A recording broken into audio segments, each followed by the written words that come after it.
आज तूने मुझे कहीं का नहीं छोड़ा, क्योंकि कहते हैं जो ठोकर से गिरता है उसे कोई ना कोई उठा लेता है, लेकिन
दूसरी बात बहुत सुंदर कवि ने कही,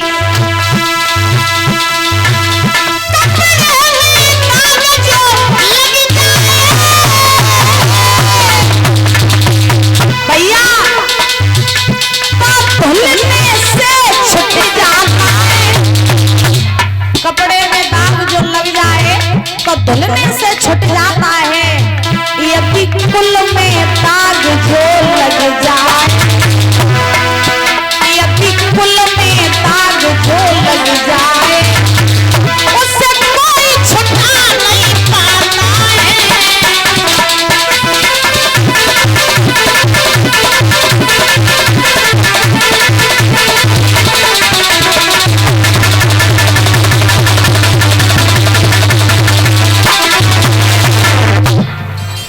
कपड़े में दाग लग जाए तो धुलने से छूट जाता है, यदि कुल में दाग लग जाए उसे कोई छुटा नहीं पाता है। याद रखो, आपके पास पैसा कितना भी हो और इज्जत नहीं है तो महाराज पैसा को कोई मतलब नहीं है, और पैसा नहीं है और इज्जत है तो दुनिया में कहीं चले जाना, किसी कोने में चले जाना, आपका सम्मान होगा, क्योंकि महाराज इज्जत है तो सब कछु है, इज्जत नहीं है तो कछु नहीं है। हाँ, और आज के जमाने में अगर महाराज सबसे ज्यादा व्यापार किसी का हो रहा है तो वो इज्जत का और चरित्र का हो रहा है। आज के जमाने में सबसे ज्यादा व्यापार इज्जत का चरित्र का हो रहा है, लोग चंद पैसों में अपनी इज्जत बेच रहे हैं। बोलो राधे राधे, और जोर से बोलो, और जोर से बोलो। हाँ, तो महाराज ध्यान रखना, आज सुखदेव जी महाराज समझा रहे हैं राजन परीक्षित। पवन रेखा रोने लगी और उस राक्षस से बोली, दुष्ट नालायक पापी, आज तूने मुझे कहीं का नहीं छोड़ा, और रोए के बोली है कि अरे तेरो होइए सत्यानाश और अधर्मी धर्म मेरा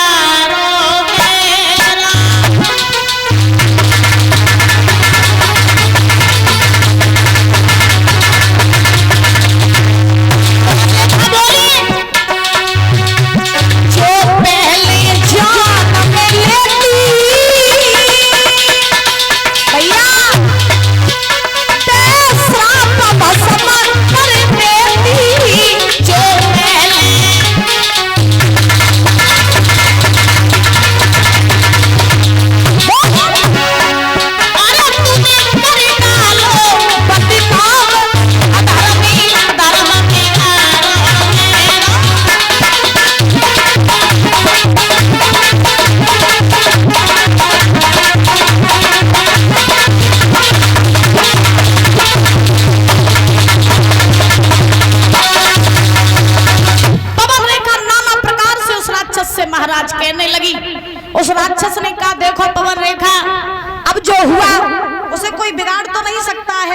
मैंने तुम्हें स्पर्श किया, मेरे इसी स्पर्श से तुम गर्भ धारण करोगी और तुम्हारे गर्भ से जब संतान जन्म लेगी, जब बालक जन्म लेगा तो मेरे ही जैसा वीर बहादुर योद्धा होगा, संत महात्माओं को सताएगा, पाप करेगा, अत्याचार करेगा।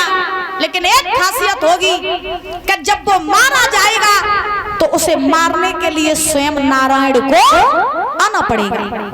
इतना कह के वो राक्षस जो था वो वहां से चला गया। पवन रेखा रोती रही महाराज।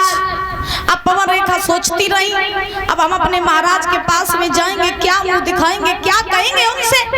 पवन रेखा रोती रही, कुछ देर बैठी रही बाग में, समाधान हुई है। फिर महाराज आई है मथुरा नगरी में, और जब पवन रेखा मथुरा में आई तो इन्होंने महाराज उग्रसेन को सारी बात बताई। और जब सारी बात बताई है तो उग्रसेन ने कहा, पवन रेखा चिंता न करो, अब जो हुआ उसे कोई बिगाड़ नहीं सकता है, लेकिन जो होने वाला है उसे भगवान की इच्छा पे छोड़ दो।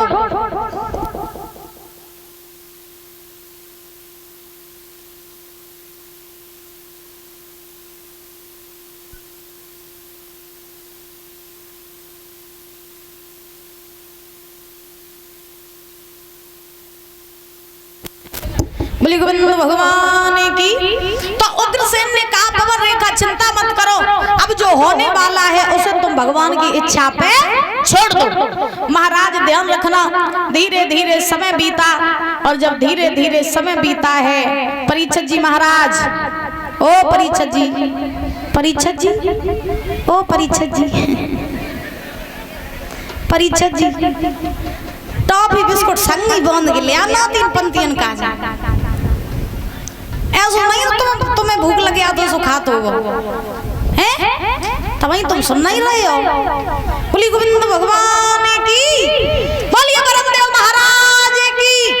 महाराज आज जब पवन रेखा ने गर्भ धारण किया, और दादा जब पवन रेखा के गर्भ के 9 मास पूरे हुए, तो आज उसी राक्षस का जन्म होने वाला है। और जब राक्षस का जन्म होने वाला है तो चारों तरफ आंधी तूफान आने लगे,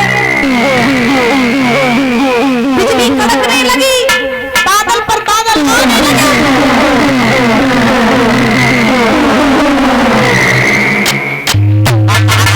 चारों तरफ अपशगुन होने लगे, और उस बालक का जब जन्म हुआ तो बाबा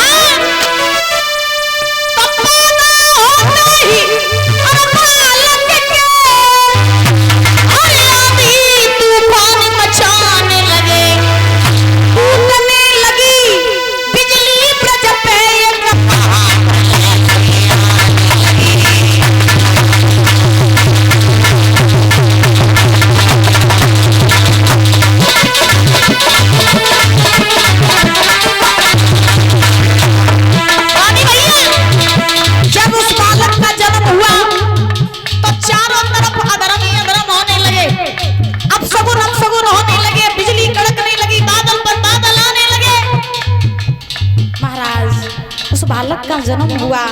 और जब जन्म हुआ ऐसा ही नहीं,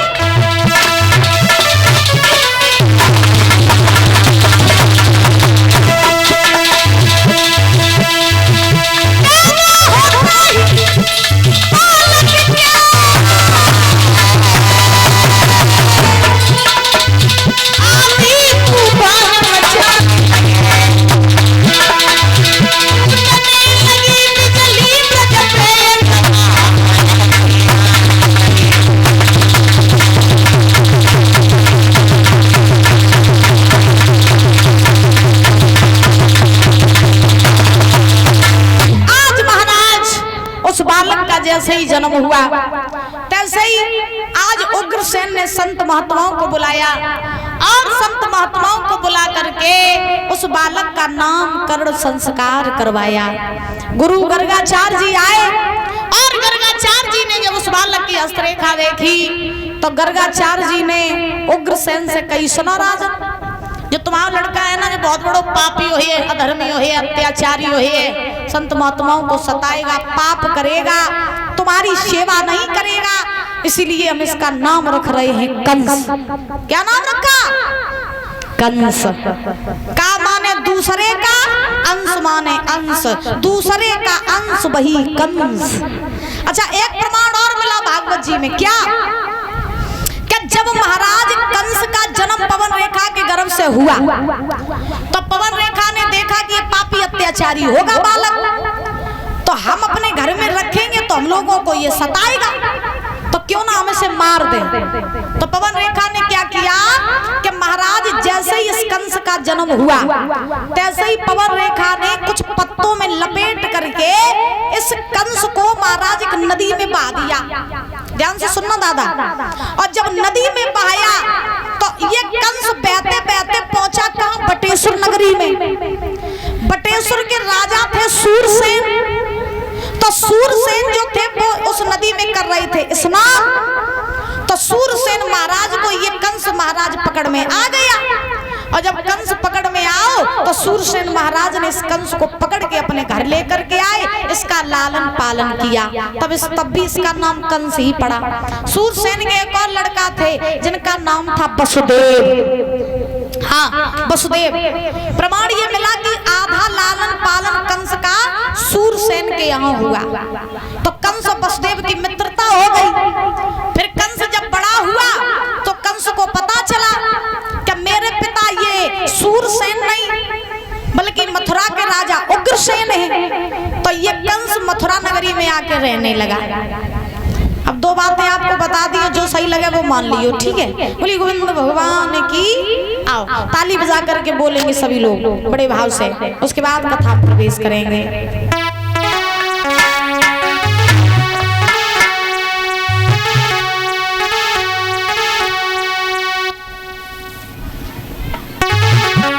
सभी लोग बोलेंगे कि घनश्याम अंगूठी अपने नारी।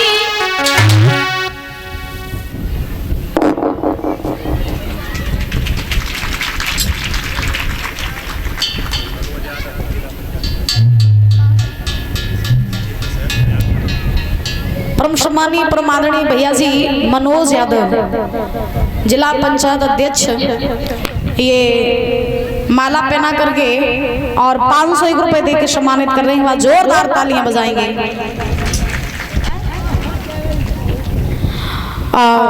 भगवान से कामना करेंगे सुख शांति प्रदान होती रहे, इनके भंडार भरे रहे, समाज में पद प्रतिष्ठा बनी रहे, ऐसे ही इनकी जय जयकार होती रहे, कारोबार में उन्नति होती रहे, ऐसे ही हंसते मुस्कुराते बने रहे, यही भगवान से कामना, यही आकांक्षा है। बोलेंगे ताली बजा के सभी लोग।